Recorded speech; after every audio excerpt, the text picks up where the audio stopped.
Well, hey, let's get rolling. So today, I'm really excited to have my next guest here. We have CEO and co-founder of Saucy Brew Works. He's also a finance wizard. Just check his LinkedIn. Graduate of Miami of Ohio, commercial real estate developer as well. The pride of Bellevue, Ohio.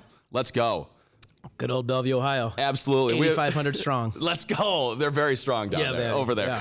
Yeah. We have Mr. Brent Zimmerman also joining forces with Urban Meyer's Pint House most recently as well, too. Dude, thank you so much for coming on. I really appreciate it. Yeah, I appreciate you having me, Austin. This is awesome. It's kind of wild that this is our first time meeting. I feel like we know a lot of the same people. Yeah, and I feel like I know you because of like Instagram and stuff like that, too. And so when Rico hooked us up, I'm like, oh, I know. Oh, no, I've never met you. Yeah, dude. But I've heard so many good things about you. Of course, I know all the good things that you've been able to create with Saucy Brew Works, one of my favorite places to go. I appreciate that. Not only is the pizza good, but the beer is fantastic. The whole vibe there is awesome, dude. So I'm happy to be able to get this opportunity to sit down with you. Yeah, I appreciate it. My main man, Eric Arneson, who founded the company with me, brews all that beer. I can't take any credit for brewing the beer.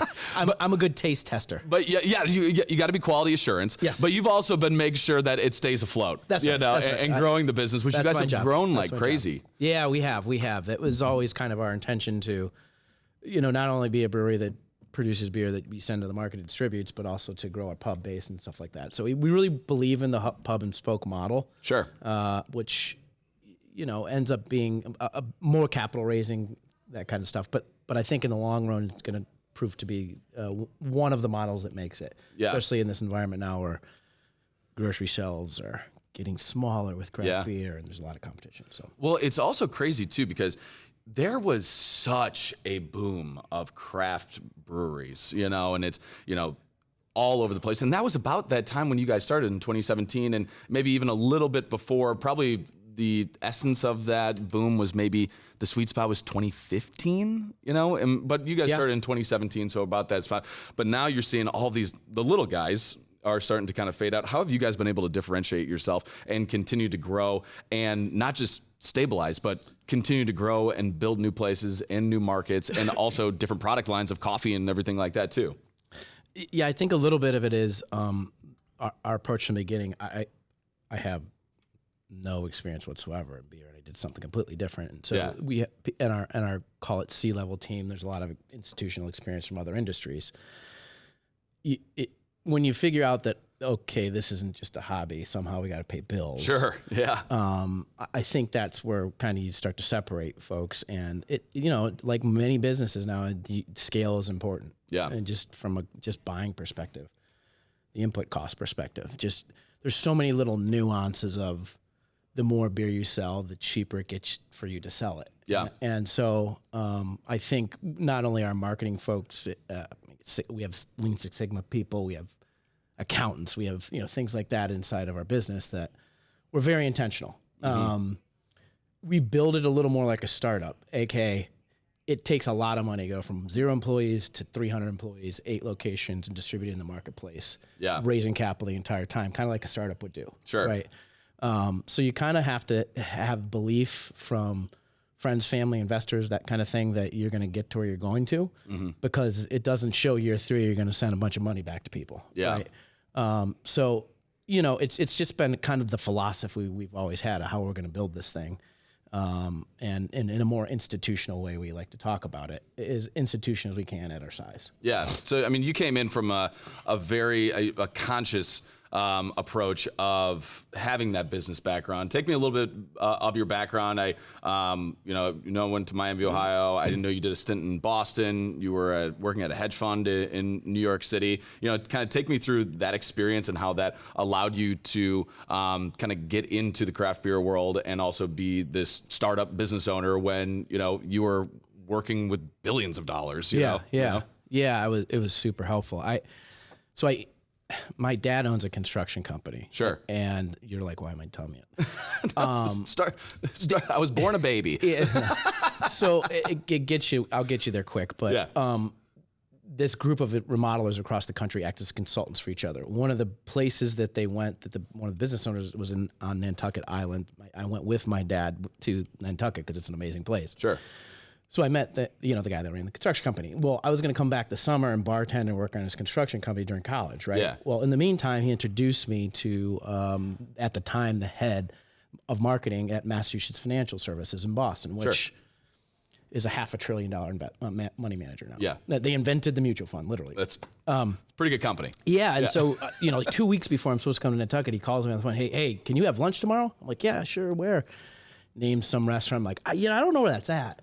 He's like, oh, that's in Boston. I'm like, yeah, I'll be there tomorrow. Sure. And so we had lunch. A day or so, we were supposed to come, back. How far is Boston from Nantucket? Just put that in my. If you got to fly. Oh, so you jumped on a plane, literally. So when I met him, it was in Boston. But so Okay.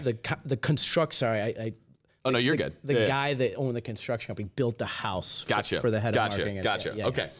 Sorry about that connection. So, I'm getting ready to go out to the East Coast to go to Nantucket, and he calls. He's like, "Hey, all right, cool. Show up. 3 days from now, you have a job in fixed income. I'll see you then." Wow. I'm like, what? At this time, right? What is fixed income? I don't even know what bonds are. So true. Like everybody wanted to be in the equity markets, and so on and so forth. So I got an internship at MFS, and it's me from Miami, Ohio, and then a bunch of people that went to Harvard and MIT and Dartmouth and everything else, and they're wondering, where the hell is this guy coming? Why is he here? Yeah. And I just busted my ass. Yeah. And so they hired me the next summer, and then the following year they gave me a full-time position as a junior analyst. So I became an analyst in the fixed income markets, which then parlayed into a job in New York City, working for one of my former bosses at Mass Financial, at Credit Suisse. Just continue to, rise up the ranks. And about a year into when we were in New York, we got a call from the guys that ran Victory Capital at the time, and they needed to overhaul the fixed income business. So the guy they wanted to hire was one of my big bosses, and he was actually from Ohio as well. Sure. But he was like, yeah, I can't. My wife will kill me. We're moving to California. He's like now head of investments at Wamco, a multi-trillion-dollar manager. Wow. Jeez. And he goes, but I do know two guys that will. Yeah. Because myself and another guy I worked with were from the Midwest. Didn't necessarily want to leave New York yet, but eliminated 1,000 layers between the two. So we went and took over the fixed income business. And about what age are you right now? Am I 25, 26, 27? Sure. Yeah.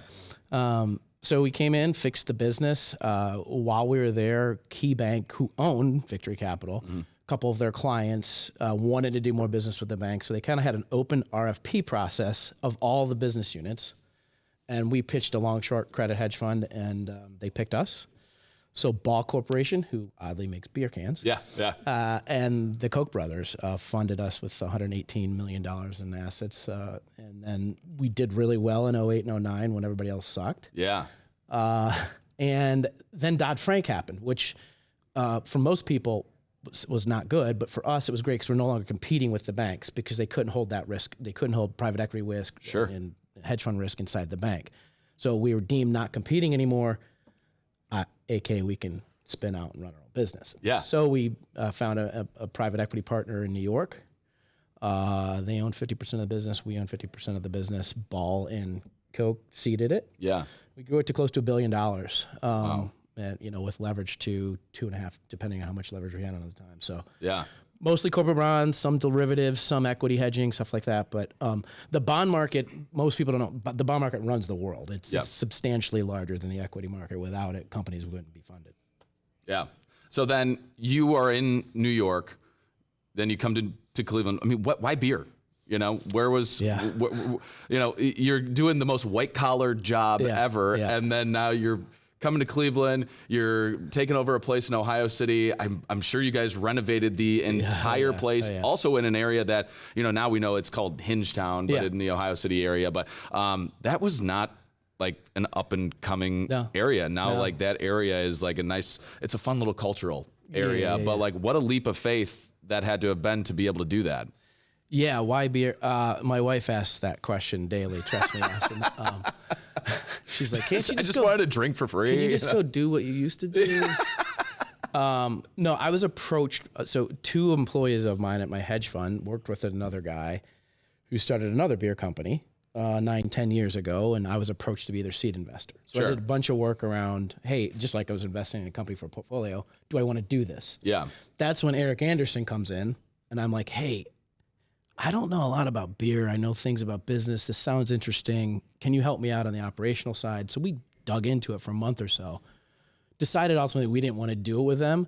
And then I started to, peel back and be like, so how you doing, Eric? Whatever. And he had just started and opened a brewery as well. And a bunch of things were promised to him that never came to fruition. Sure. And I'm like, well, what do you want? Yeah. He's like, I just want ownership. I engineered the place. I built it physically. I'm the brewer, but I'm like, I'll give you that. Let's just do it. Yeah.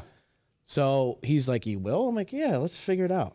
And he's like, bang, let's go. And so, he's still at his job. I'm still at mine running a hedge fund.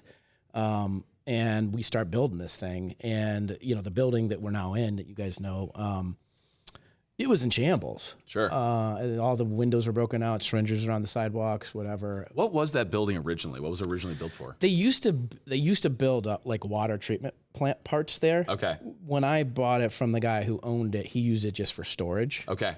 A persnickety guy that for whatever reason, no one could get him to sell to them. Sure. And I know how I got through to him, but we got through to him and bought it. And then, Did you way overpay? Is that how you got through to him? No, in retrospect, way under, but really? Yeah. No, I took an approach like, does this have to be PG? No. Okay, cool. Yeah. I was in the building with him and he was very persistent upon who my investors were. Sure. And I'm like, it doesn't matter. You don't know any of them. They all live in Boston and New York or whatever for the most part. Yeah. He's like, well, I'm gonna need to know. And I'm like, dude, you can yourself. And I walked out of the building. Honest to God, walked out of the building. 2 hours later, he calls me and he's like, hey, can you meet me in my office? I'm like, for what? Yeah. He's like, I want you to meet with my accountant, my lawyers. I'm like, are you gonna sell me the building? Yeah. He's like, I don't know. We'll talk about it. I'm like, all right, fine. So I go. And I sit down and there's 3-4 people in the room and he passes a piece of paper over to me. This dude wanted to be the Don. Yes, literally, right? I open it. I'm like, you're done. They started drawing the documents up. And so he quite literally slid a paper across the table. Yeah. And I'm like, that number's fine with me. That dude wanted to be the main character. That's right. 100%. Yes. I love that. Yeah. And the funny part is, after we closed the deal, I went with him fishing and hunting on Pelee Island. No.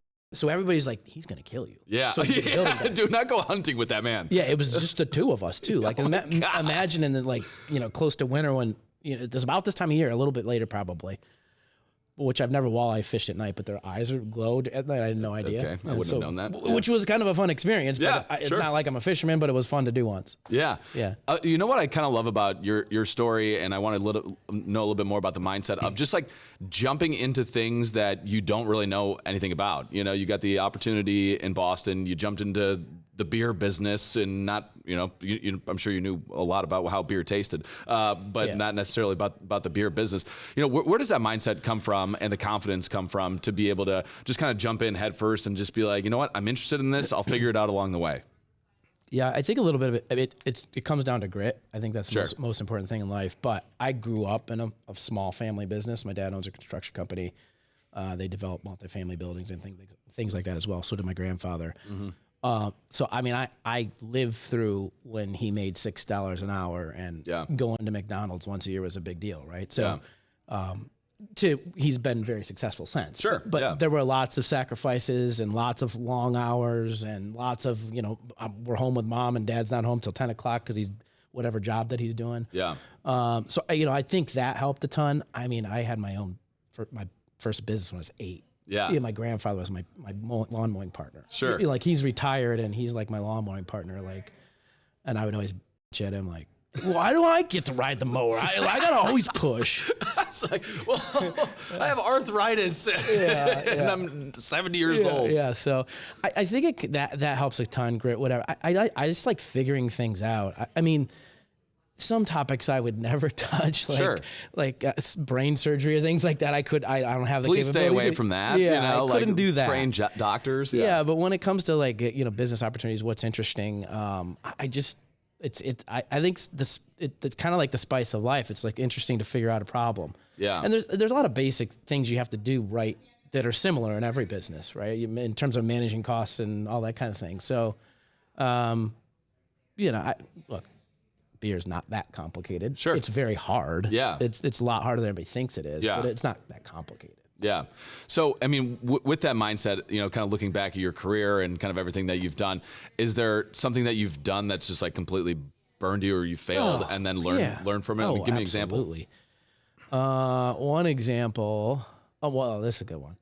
One example is that we bought this multifamily building in Mansfield, Ohio. My dad and I did. Yeah. And my dad, he runs a high-end remodeling company. Sure. And so his standard for everything is that, irrespective of what the asset is, right? Yeah. So like, he's spending money like a sailor in this thing. And I'm like, Dad, we're not getting more than $500 a month in rent from these things, right? Yeah. Well, then we find out it's like the local crack den of Mansfield, Ohio. And I mean, if you saw this building, you're like, holy shit, this thing is gorgeous. I can't believe we could buy it for this. Yeah. Well, we didn't do our due diligence in terms of the neighborhood and everything else was going on. We had a character for the guy that managed it, which part of it was kind of fun because this guy was such a character. Yeah. But then you start pulling back the sheets or whatever, and the people in the community are like, "Oh, Jim, yeah." And then you're just like, "Oh God, why didn't we?" It's bad when people are like, "Oh, you hired that guy?" Yeah, exactly. We're the only ones that don't know. Yeah. These old city slickers came down here and hired Jim. You wouldn't believe it. Yeah, you wouldn't believe it. And it was like super impossible to turn this thing around. We took it to a failed auction. The auctioneer helped us out. He shouldn't have. Ultimately, we ended up selling it to a larger player there. But the lesson was, man, you got to be more diligent in what you're doing here and understand what you're getting into before you do it. It looks sexy, but it might not be. We got to pull the covers back a little bit more. There's plenty of others, but that's a good one. Yeah, no, for sure. I mean, I love that the local crack den. Couldn't have happened to a better guy, That's great. Well, not a crack den. Quite the opposite. The Urban Meyer Pint House. Yeah. How did you kind of get involved with Urban Meyer? Not just a huge name in Ohio, but a huge name nationally. And how did this opportunity come about? Because originally it started in Columbus, and now you're bringing them up to Cleveland. I mean, super excited about the taking over the Gateway District of the old Winking Lizard. But what was the genesis of that relationship? So I'm the former owner of Urban Meyer's Pint House is Chris Corso. He was the principal, and we're kind of family friends. He grew up in Sandusky, Ohio. Mm-hmm. The Barnes family, who does all landscaping. My dad has a construction company. His family, Corso's family, had landscaping company, whatever. So we've all known each other for quite a while. I wasn't necessarily great friends with him or not. Sure. But we were honestly having a beer at one of his locations. Yeah. After a game one night. Urban was there. I didn't know him. Yeah. Mark Ingram, the whole crew was there. Oh my gosh. And he just started talking about what he was doing, whatever. I'm like, hey, what are you thinking about growing, whatever? I'm like, I really need another location in Columbus. I need more exposure. Yeah. I just can't find anything I like. And he's like, I've got a business deal that you could possibly take over. My former partner died, his business partner. Yeah. And all of the rest of my restaurants are in the short north. Sure. Yeah. And I'm tired of traveling out here and dealing with it. I'm like, yeah. Well, let's talk about it, see if we can figure it out. So through that whole process, at the time, Urban had no idea we were even talking about it. Okay. Through that whole process. And give me an idea. What year is this? This is about a year and a half ago. Okay. Yeah. So we actually bought it in April, so call it 6 to 9 months prior to that. Sure. And so we finally get to what is the deal, and I raised the money, and the last kind of step was meeting Urban and Shelley, and so my dad and I got on a plane, went down to Siesta Key, and we went out to dinner with him, hung out, and we went to his house, and it's pretty natural because my dad and I are rabid, over-the-top Buckeye fans. I love it. My dad went to Ohio State. My grandfather lived in Ohio Stadium. Sure. Wow. Yeah. So like that far back. Did you have to like hold back the fanboy? Yeah, my dad did not at all hold back. I did a pretty decent job. Yeah. My wife went to Ohio State too. So like it was a really just casual, fun environment. He's an amazing guy. Yeah. It's hard to tell when he's, as you know, personalized on TV versus in person. Totally. Completely different sometimes. Yep. Like he's even better in person. His wife's amazing too. So we kind of just hit it off.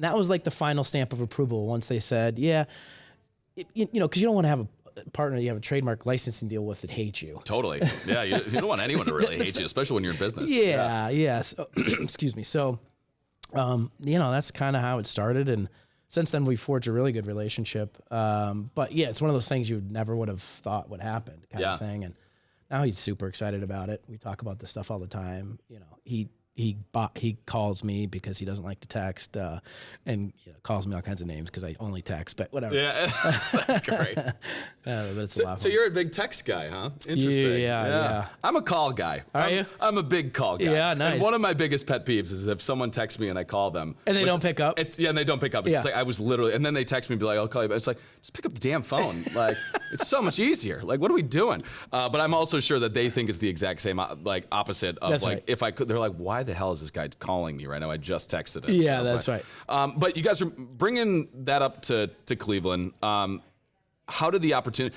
So with the old Winking Lizard, that is such a staple. Yes. It is like one of the premier locations in Cleveland. Obviously, that Gateway District has kind of taken a step back here recently over the past, since COVID, as did most places. For sure. But now you got all that great area right there. You got the Southern Tier. You have Whistle Kick, yep. And then beer's AJ there. Rocco's, Clevelander. Like, I kind of fell back in love with that area during the playoffs for Guardians. I went down, I was like, oh my gosh, like, look at this spot. It's so much fun of like being there. So, I mean, when that opportunity presented itself, did you just leap at it and just kind of, or what was kind of the process there? I'm sure you have the same thing. We get inquiries for deals daily. Yeah. All over the state. Yeah. Most of which aren't worth tracking down, and some of which are. And we were just in the process of, all right, cool. What are we going to do here? And I honestly thought, the second one would be some other suburb in Columbus. Sure. Which the third one might be. But Rico and I are friends. We do business together. And I started talking to him about another asset I was looking at. He's like, dude, are you an idiot? Just go in the Lizard. And I'm like, well, I didn't even think about it. You can hear him, right? Yeah, totally. What are you doing? Like, yeah. So I took some of my teammates down there, and we walked the building with Kirsten, and it just lends itself to what can be a great environment for urban. So there's enough space, and a lot of places don't have enough space. I mean, you got at least 1,000 feet for a kitchen, and you got to have enough seats. You can't make enough revenue, and a lot of people have the whole like, well, I want it to be small. I don't want to pay a long rent. I want them to be bigger. And my biggest issue of all of the places that we own are they're too small. Yeah. So, I mean, and let's be honest, that billboard is the best billboard that exists in Cleveland. Absolutely. The two teams that you can walk to, East 4th, everything. What's going on across the street for the old Medical Mutual building. I know the folks that are doing that. So that area has to be what it used to be. Absolutely. It's time. Yeah. Sherwin-Williams is going to make people go back to work. Yeah. So, the things that a city are doing in the flats, that Bedrock's doing, that they're talking about doing on the front, we won't talk about the Browns, but, it's one of the, I think it's one of the best locations that exists in Cleveland. Totally. And find me another place that I'm a big measure of cell phone traffic. Yeah. Find me a place that has better cell phone traffic than that. Sure. It's 7 times what I get in Ohio City. Yeah. So. We're going to put that on your tombstone. Love to measure cell phone traffic. That's awesome. So, I mean, give us a preview. When can people expect Urban Meyer's to come? I mean, I'm sure you guys have a full build out there as well, but, kind of give us the timeline, what people can expect, some interesting plans that you guys have for it as well. Yeah. So our plan now is to be open late summer next year. We have a actually meeting later today to determine, a couple things to make sure that that's still true, but we should be late summer next year. We want it to be an upscale sports watching experience that is affordable. Sure. You go to Chicago or New York or Boston, there's just much better sports watching environments. Totally. And so that's what we want to try to bring here. On the design team, I want the design team to be young. I want them to focus on, what are people, I'm 46 now, unfortunately. What people. Sorry for your loss. Yeah. People, I'm no longer young, I guess. At least they tell me I'm not. We got plenty of time. Yeah, right. Yeah, we got plenty of time to build up that headstone for you. Yeah, right. So I want to know like what people that are 30 and under are doing, thinking about, and how they're changing and how they live their lives. Sure. And but given that it's 3 floors, we're going to be able to have another 7-0 room, which Coach beat the team up north 7 times. Yeah, awesome. Zero. I love that. And then we're going to have some locker rooms. We're going to have, soft seated areas in addition to being able on the top floor host 4 events at a time or 600 people at a time. Awesome. Which there's a great need for big group settings for all the stuff that goes on downtown. People are moving away from, I want to have my wedding at a hotel that has drywall and drop ceiling. Totally. Carpet. Yeah, it's just not. So we're finding that even at the brewery when we started really ramping up our events business, that from Sherwin-Williams to people that are having their weddings at our little event space in Ohio City. So,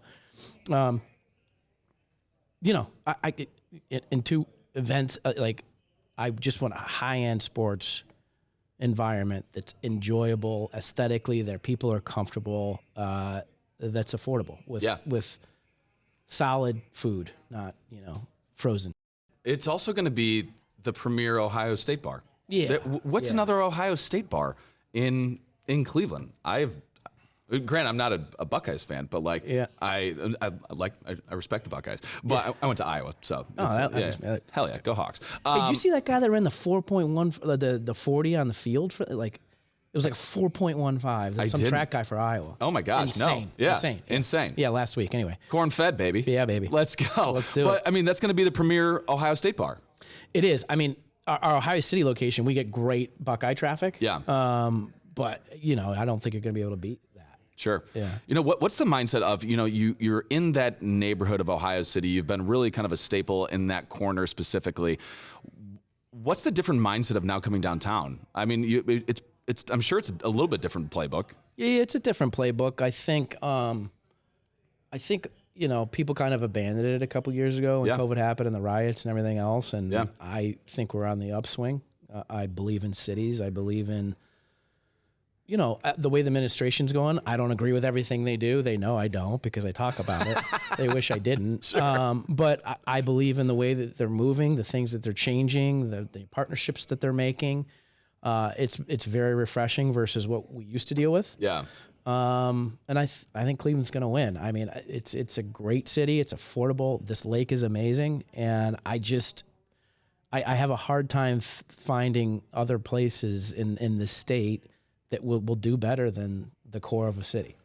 The bones are there. It's just getting the action to get it done. We're with the land development, and it's all they've been talking about is developing that. But it's just like, well, I haven't seen any action. Yeah. And I think, how do we get to that point where we're getting the action? I was at one of the, I guess you would call it a town hall, talking about the land bridge, where they invited the public to talk about it. And I was with a guy who works in my office who was also used to work for the city. He's like, I feel like I have deja vu. We had this meeting 20 years ago. Yeah. Yeah. What does it take to be able just to start going? And I know you're not a city official, but from where you're sitting at. Yeah, they would never have me. Oddly enough, it is going. If you look at the flats right now, the sports complex that Bedrock's doing with clinic is going up as we speak, right? Yeah. Sherwin-Williams is not a public entity, but they're going to be in that office pretty soon. Yeah.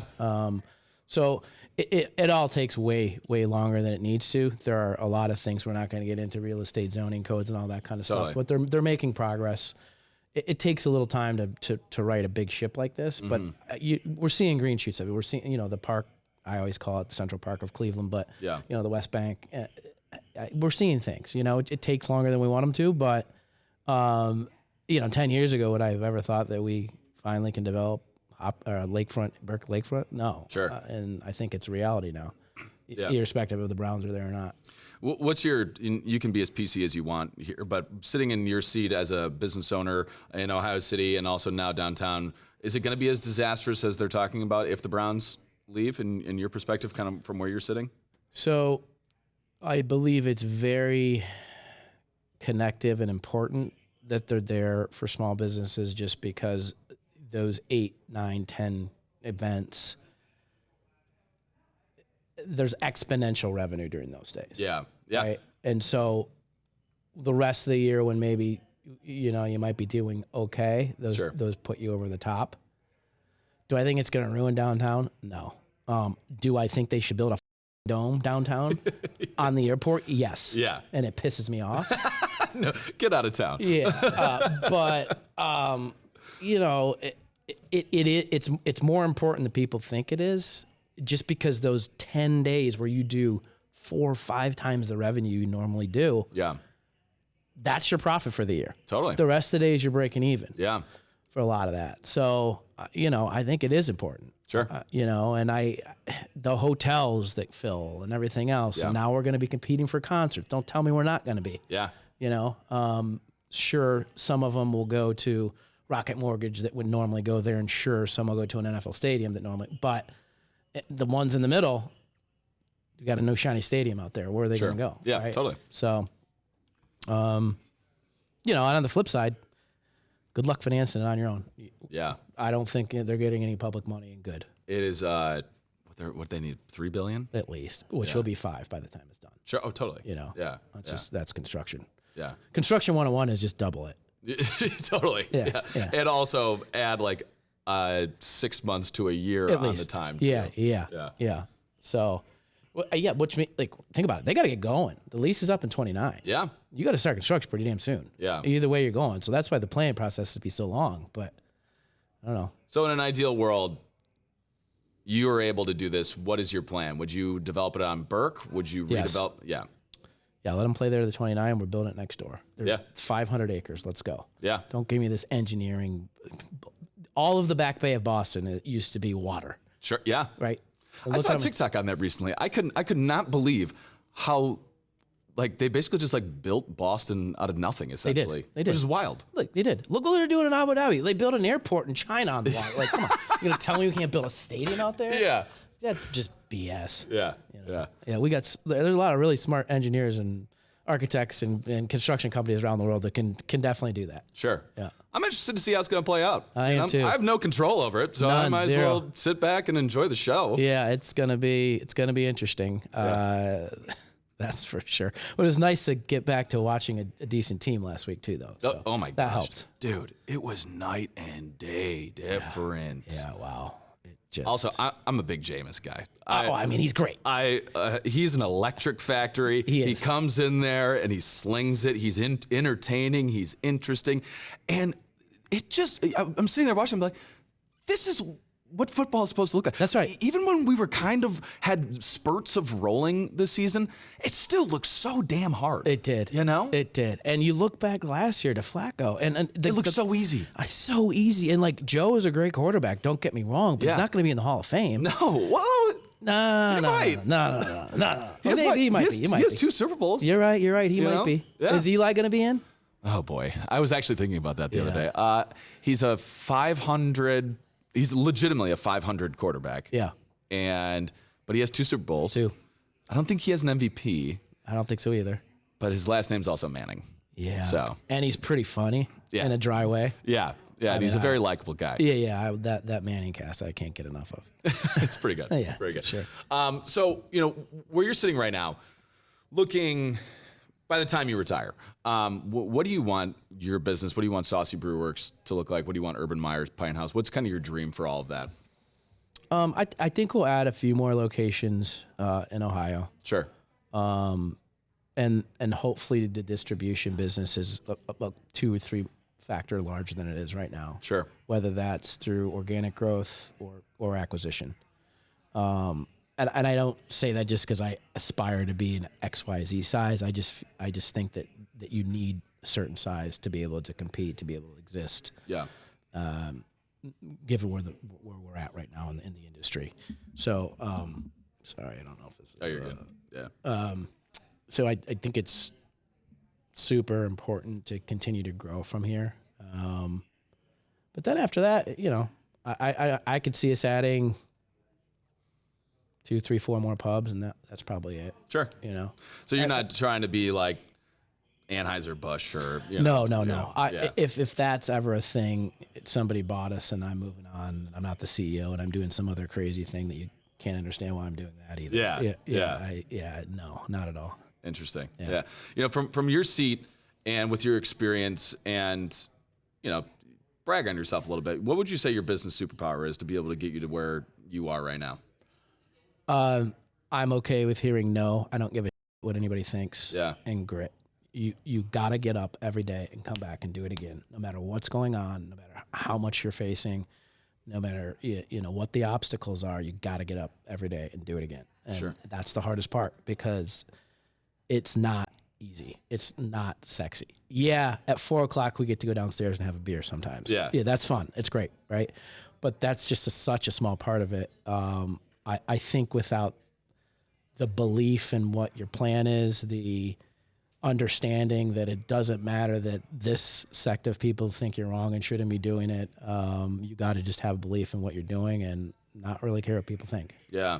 Yeah. Where does that, kind of belief and not really giving it, where'd you develop that? Well, because not a lot of people have that. It's hard. I know. I'm sure through my parents and grandparents and things like that, but I mean, we're German. There you go. You nailed it there. Yeah. Not 100%, but we have that in our background for sure. I know. It's probably just one of those things that's a little bit innate that I can't really explain. I played a lot of sports growing up, and I didn't want to lose, and that just carried through as well. I don't know how much that shaped it, but I don't know. It's hard to put a finger on it. Sure. It's just who I am, and for better or worse, Yeah. Some people think it's great, some people don't. Yeah. And that's okay. What's an underrated quality being a business owner? An underrated quality. That's a tough one. In terms of difficulty or in terms of... In terms of being successful, what's something that people don't necessarily know that is able to... Maybe what's been your secret sauce? It's just... I think it's like a little bit like being the quarterback. Sure. In that they get all the praise when it goes right. They get all the shit when it's... And there's a lot of blame all the time. So you somehow you have to get around the mindset of like, yeah, things are gonna go wrong. Yeah. That doesn't mean you're going in the wrong direction. So like sifting through all of the things that come at you on a daily basis, it's just not for some people. Sure. Some people would like to go to work at Sherwin-Williams and get a nice paycheck and go home and not worry about it. And that's great and that's okay. Yeah. That's the opposite of what I strive on every day. So I think it's that ability to kind of weed through the little negative shoots that are everywhere and focus on the positive. Yeah. Cool. Kind of wrapping up, I'm gonna do some quick hitters with you, but this has been a lot of fun, man. Yeah, you too. That's great. It's fun. Yeah. Anything else you want to get off your chest? What do you got? Oh boy, you don't want to do that. Come on. All right. I'm gonna start off high. Oh boy. Kill, Kiss, Marry, Cleveland Sports Edition. Kill. I have to kill somebody? I mean, it's semantics. Okay. I am going to marry Nick Chubb. It's a good direction. I love him. Yeah. My kids love him. I'm going to kiss Bernie Kosar. Hell yeah. Because a former guest, a friend of the show. Yeah, I love him. He's the man. He 1986 was the first year I started liking the Browns, and I went to a Monday night game versus the Dolphins, Dan Marino. Yeah. I was a Dolphins fan, and my uncles hazed me so much I cried and became a Browns fan that night. I mean, you deserve it. Yeah, exactly. Yeah. Exactly. Hey, tough love. Yeah. Bring it back, baby. Exactly. Come on. Exactly. So since that day, I've loved the Browns, Kosar, Biner, everybody else. And kill Deshaun Watson. I don't really want Deshaun Watson to die. So sure. Yeah. You're just participating. Yeah, exactly. Yeah. Favorite bar in Cleveland that you don't own? That I don't own. I don't go to many anymore. To be honest with you, I used to love the Tap House. Yeah. Oh yeah. When it was open, that was my go-to. R.I.P. Tap House. Let's get it back open. I know. I love those guys. It's actually how I met Eric Anderson in the first place. Yeah. So I don't know if that's a fair answer because it's not open anymore, but I don't really go to bars in Cleveland. I mean, if I'm out, it's like going to dinner or something like that. Yeah. Okay, so where's your favorite restaurant? Oh, man. Now I'm going to get in trouble for this, too. Just throw out a few. Anything that Fabio or Rocco do. There you go. Done. You could put the pieces together yourself. Yeah, exactly. If you weren't doing what you're doing and money wasn't an object, what career path would you do, or what job would you do? So I don't have to earn money. No, it's not. I'd be a professional golfer. Nice. 100%. Nice. Not even close. What's your handicap? 7. Okay, it's a good score. Not bad. You got a little bit of ways to go. Yeah, I got 2 kids and some business in the way. I'm gonna get that down over time. You're a pretty busy guy. All right, Cavs are in the middle of their season right now. Give us a prediction of the end of the season. In terms of wins? Yeah. Oh, so, oh my God. They're 5-0 right now. I know. We're doing 80. Are we going? What is it? 82 wins? 80. I have texts from friends. 82-0. Super Bowl, Super Browns. I think we'll win 58. That seems light. You do? I don't know. I think we'll get to Just round it up to 60. Okay, 60 works. 60 works. Right. I think we're 58 actually sounds right. I think we're gonna get. I don't even know what Vegas says if that's around there or not. But I think we're gonna get through another round of playoffs. Yeah. Don't think we're gonna beat the Celtics. Yeah. But I want to see have we grown from last year or not? Sure. You know. I mean, you're already seeing that. It seems like it, but it's early. But they also always come out hot, and then February, March hits, and it's like, what the hell happened to this team? Oh, right. You know? And an injury here or there, and it screws up the chemistry, and it's the NBA, and like, do some of them really care at some time, like in the league? Yeah. Because it's a long season. Yeah. Cool. Any last words? No, I mean, thanks for having me on. It's really cool. I felt like I knew you just from Instagram and stuff like that. Yeah. But best of luck to you and your real estate career too. Thanks, man. That's I appreciate it. Yeah. Mr. Brent Zimmerman. Oh, how can we find you? And Saucy, plug all of it. Yeah. Oh, and here's one thing. Oh, Mark Beaver, my head of sales, would kill me if I didn't get this in here. Yeah, get it in. Go buy Juicy ASAP in grocery stores. Okay. Please. Thank you. It's our flagship beer. He harps on our strategy. You'll find it in all Giant Eagles, all Myers, hopefully soon all Kroger's, Heinen's, Bueller's, you name it, Acme. Sorry, I don't want to leave any of you guys out, but go find Juicy ASAP. We really appreciate that. You can find Saucy at Saucy Brew Works, Instagram, Facebook, which I'm not even on, Twitter, LinkedIn, you name it. I tend to only... I mean, Instagram's a little more just personal, but like in LinkedIn's the only thing I really do anymore. Sure. I got tired. You got a good LinkedIn. It's not bad. It's it's every once in a while you're like, oh, God, does anybody really want to read this? Yeah. But whatever. Good stuff. All right, Mr. Brent Zimmerman. Appreciate you, pal. Thank you, man. Appreciate it.